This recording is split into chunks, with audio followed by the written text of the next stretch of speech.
प्यार, धोखा और कत्ल, ऐसे खुला 5 साल से गायब सलमा सुल्ताना की जमीन में दफन लाश का राज।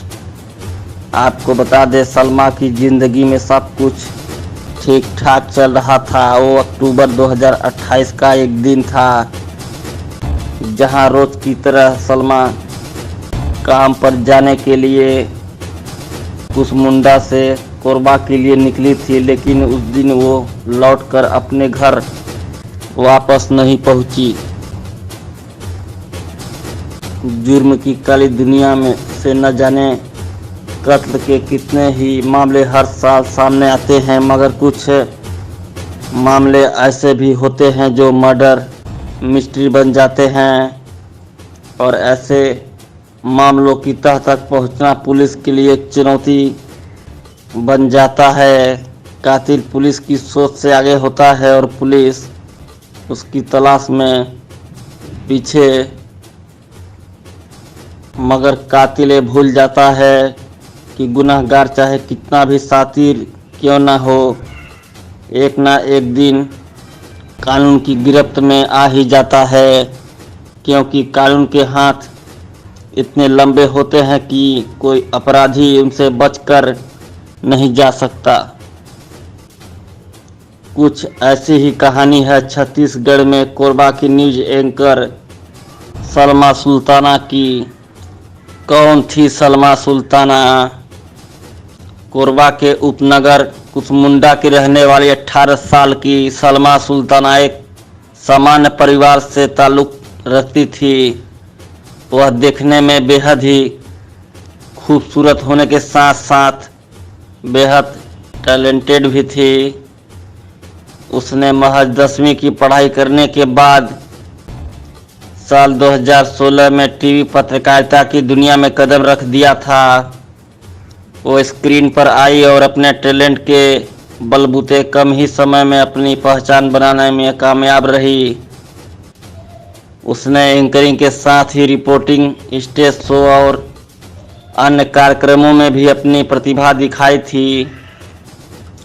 असल में वह किसी बड़े टीवी चैनल में एंकर बनने का ख्वाब देख रही थी। कुछ लोग कहते हैं कि वो सुनहरे पर्दे पर भी अपनी किस्मत आजमाना चाहती थी, मगर उसे नहीं पता था कि एक अनहोनी उसका इंतजार कर रही थी। साल 2018 में हो गई थी लापता। सलमा की ज़िंदगी में सब कुछ ठीक ठाक चल रहा था। वो अक्टूबर 2018 का दिन था जहां रोज की तरह सलमा काम पर जाने के लिए कुसमुंडा से कोरबा के लिए निकलती थी, लेकिन उस दिन वह लौटकर अपने घर वापस नहीं पहुंची। इसके बाद उसके परिवार के लोगों ने उसका तलाश करना शुरू कर दिया। उन्हें इस बात का बिल्कुल भी अंदाज़ा नहीं था कि उनकी ये तलाश लंबी होने वाली थी और घर वाले लगातार उसे तलाश करते रहे, लेकिन ना तो उसका कोई सुराग मिला और ना ही उसके बारे में कोई दूसरी जानकारी मिली। सलमा को लेकर उड़ती रही अफवाहें। न्यूज एंकर सलमा के लापता हो जाने की खबर कोरबा के मीडिया कर्मियों और आम लोगों के बीच फैल चुकी थी, लिहाजा उसे लेकर कई तरह की अफवाहें भी उड़ने लगी थी। कभी उसके मुंबई चले जाने की अफवाह ने जोर पकड़ा तो कभी उसके अफेयर की बात लोगों के बीच चर्चा का विषय बनी, लेकिन सलमा के लापता हो जाने की वजह कोई नहीं जानता था। और 2019 में दर्ज हुई थी सलमा के गुमशुदगी की रिपोर्ट। जब सलमा के परिवार वाले उसे तलाश करके थक चुके थे, तब उन्होंने पुलिस के पास जाने का फैसला किया और करीब 2 महीने बाद यानी जनवरी 2019 में उन्होंने कुसमुंडा पुलिस थाने में जाकर सलमा सुल्ताना की गुमशुदगी दर्ज कराई थी। मगर हकीकत ये थी कि पुलिस ने भी महज गुमशुदगी दर्ज कर खानापूर्ति की थी। तमाम आधुनिक सुविधाओं के बावजूद सलमा की तलाश के लिए पुलिस ने कोई गंभीर कदम नहीं उठाया था। नए सिरे से की गई जांच, वक्त का पहिया आगे बढ़ता रहा और साल बीतते रहे। सलमा का मामला पुलिस की फाइलों में दबकर रह गया और अब परिवार की उम्मीदें भी टूटने लगी थी। लेकिन इसी साल जिले में तैनात एक आईपीएस अफसर रावी सनन गुड़िया ने कुसमुंडा थाना के लंबित मामलों की समीक्षा की। इस दौरान उन्होंने सलमा सुल्ताना केस की फाइल देखी तो वो हैरान रह गए। उन्होंने पाया कि इस केस की जांच में कमी थी और लापरवाही साफ दिख रही थी। समीक्षा करने के बाद एसपी रॉबिन्सन ने नए सिरे से इस मामले की छानबीन शुरू की, जहां पूछताछ के दौरान पुलिस को एक अहम सुराग मिला। आईपीएस अफसर रॉबिन्सन ने अपने अधीनस्थों से इस केस से जुड़े सभी लोगों को बुलाने और पूछताछ करने का फरमान जारी किया। उनका यही कदम इस केस में अहम साबित होने वाला था। दरअसल जब पुलिस ने एक एक कर सलमा के मामले से जुड़े तमाम लोगों से पूछताछ की तो कई तथ्यों का खुलासा हुआ, जिनमें एक अहम जानकारी थी सलमा के कत्ल की। जी हाँ, इसी साल 30 मई को पुलिस को पता चला कि सलमा अभी इस दुनिया में नहीं है, उसका कत्ल हो चुका है। लाश को दफनाने की जानकारी पुलिस को अपनी तफ्तीश के दौरान ये बात मालूम हो चुकी थी कि सलमा का कत्ल हो चुका है। अब पुलिस को तलाश थी उसकी लाश की। लिहाजा जैसे जैसे पुलिस ने मामले को कुरेदना शुरू किया तो पता चला कि कत्ल के बाद कातिल ने सलमा की लाश को कोरबा दर्री मार्ग पर हसदेव बाई तट नहर के किनारे की जमीन में दफना दिया था। मौका वारदात पर बन चुकी थी सड़क।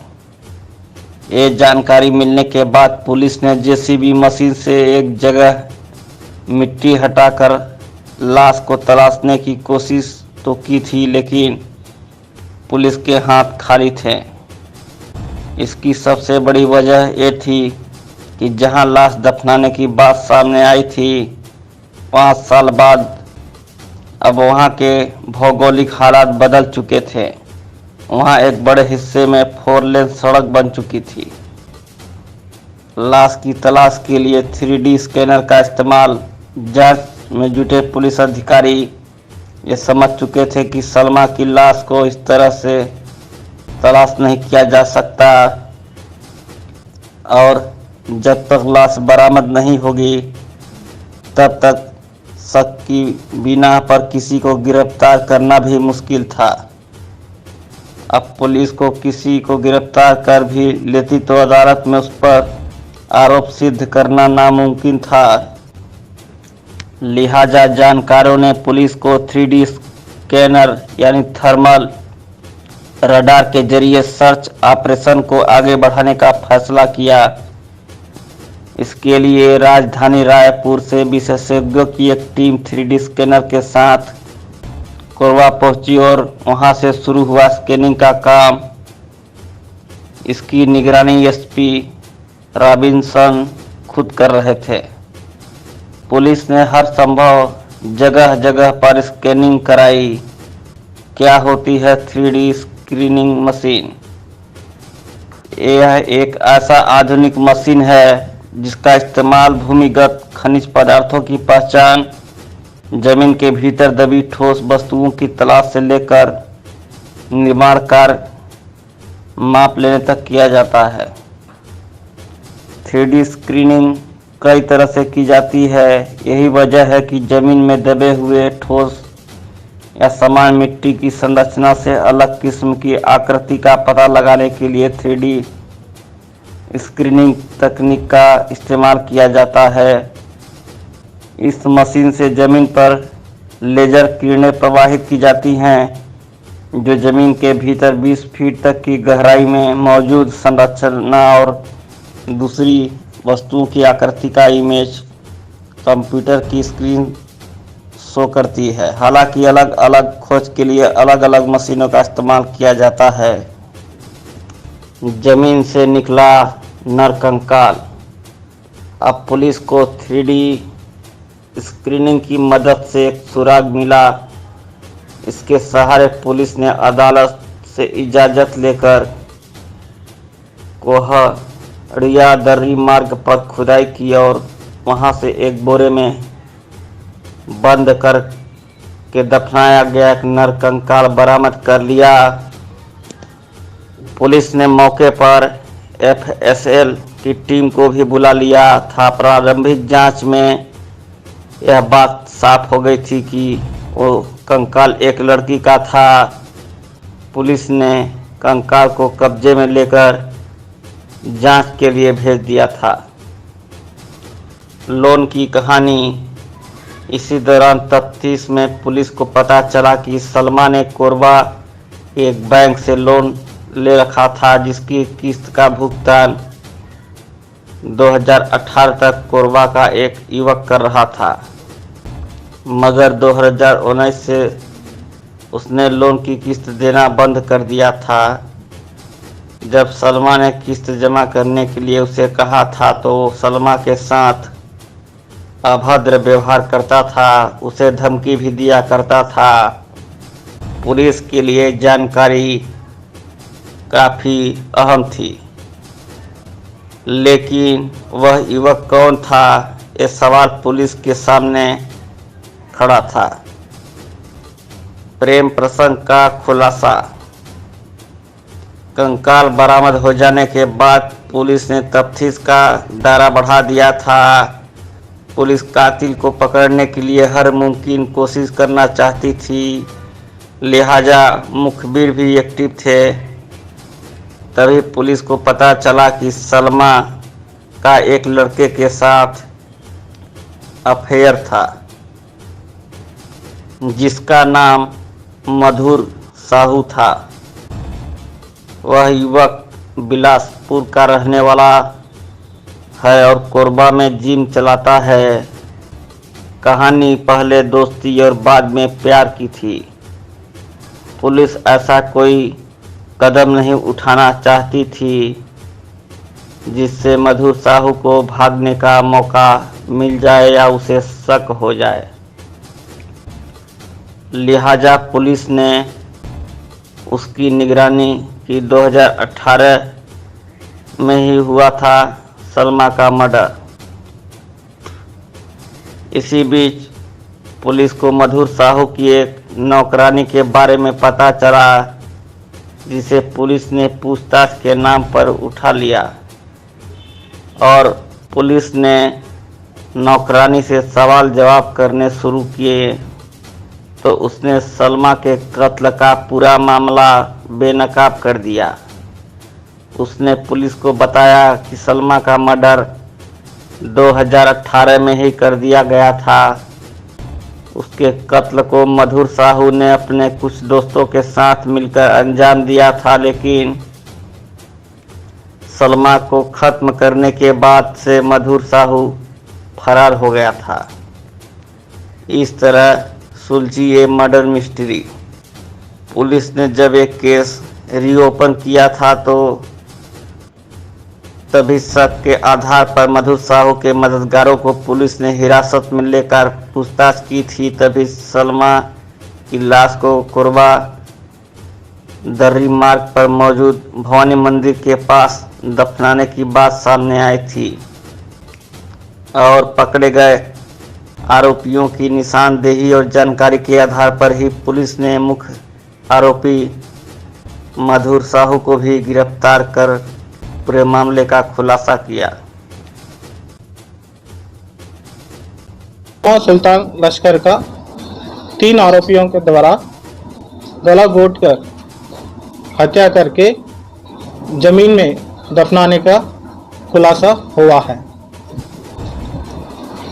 इसमें थाना कोतवाली में FIR नंबर 482/2023 में IPC धारा 302, 201, 34 के तहत अपराध पंजीबद्ध किया गया है। इस FIR में अक्यूज नंबर 1 मधुर साहू, पिता अजय कुमार साहू, उम्र 37 वर्ष, न्यू अमयर पारा, कोरबा का वासी है। अक्यूज नंबर 2 कौशल श्रीवास, पिता हीरादास श्रीवास, उम्र 29 वर्ष, दर्री इरिगेशन कॉलोनी, कोरबा का निवासी है। और अक्यूज नंबर 3 अतुल शर्मा, पिता नरेश शर्मा, उम्र 26 वर्ष, रूमगढ़ा थाना बालको नगर के निवासी हैं। इस केस में एक लैपटॉप, हार्ड डिस्क और डेड बॉडी को रवाना करने के लिए यूज़ किया गया 4 व्हीलर व्हीकल को जब्त किया गया है।